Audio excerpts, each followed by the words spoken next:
எந்த இளைஞர்களுக்கு அல்லாஹ் நாளைக்கு மறுமையினுடைய தனது அர்ஷினுடைய நிழலை கொடுப்பான்.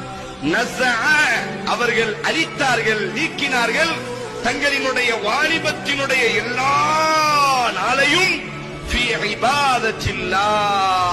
தனது ரப்பினுடைய இபாதத்தில் எந்த வாலிபர்கள் எல்லாம் கழித்தார்களோ, எந்த வாலிபத்தை தனது ரப்பினுடைய மார்க்கத்திற்காக வேண்டி செலவு செய்தார்களோ, எந்த வாலிபத்தை அல்லாஹுவினுடைய மார்க்கத்தினுடைய எழுச்சிக்காக வேண்டி பயன்படுத்தினார்களோ, அந்த இளைஞர்களுக்கு நாளைக்கு மறுமையில் அழைப்பு கொடுக்கப்படும்.